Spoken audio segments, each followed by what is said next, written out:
My husband and I spend $70,000 a year on childcare, and people want to know, how do we afford it? Specifically, what do we do for work? How are we able to pay that much money for childcare? And here's the thing, I will tell you what we do, because a lot of people are wondering, are you working in medicine? Are you in tech? Are you lawyers? What are you doing to earn enough money to pay for that? But we live in Massachusetts, which is a very high cost of living area, which means our salaries are relative to that cost of living.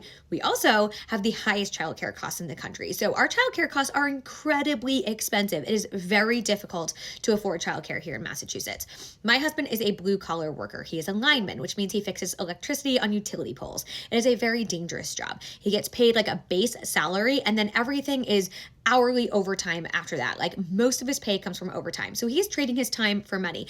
And that is how we budget for childcare. We'll say, how much overtime do you have to work to be able to pay for this amount of the childcare budget? And on average, he's working like between 400 and 600 hours of overtime a year, I think. The numbers change every single year based on the weather and the storms, etc. But he works a ton of overtime.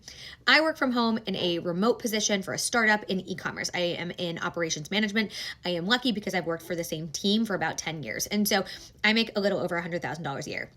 Combined, we are able to pay for childcare. He also has really great benefits. I also have a 401k, like all the things that are important to us. We also do things like have a dependent FSA, which we use to pay for camp, because camp you have to pay for upfront. And so we have that dependent FSA. I think it's like $5,000 a year is the max, unfortunately, for a family, pre-tax money that we will save. And then every year when we pay for camp in January or February, a bulk of it is paid by that FSA. We do also use our tax returns, if we get them, depending on what they are, to pay for other things, whether it be swim lessons or taekwondo or more camp, or any other deposits, like do we have to put a deposit down for after school care or whatever it might be. And so we're constantly talking budgeting.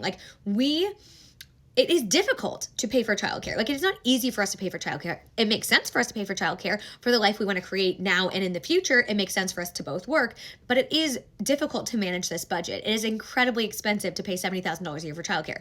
We also understand that we are incredibly privileged as well. We are white, privileged people living in the suburbs that make very good salaries. And so if we're struggling with childcare, that means everybody is struggling with childcare, right? Like, there's a childcare crisis. This is an issue that is impacting everyone, no matter what your socioeconomic background is. And so as a person of privilege, I talk about this topic because it's important to bring awareness to it, because this is a crisis. It is not only impacting families, but it's impacting the workers. It is an industry that every other industry relies on, and yet it is crumbling to pieces. And so we need to pay attention to childcare and funding childcare, affordable, safe childcare for families, because it is unaffordable in every single state in our country.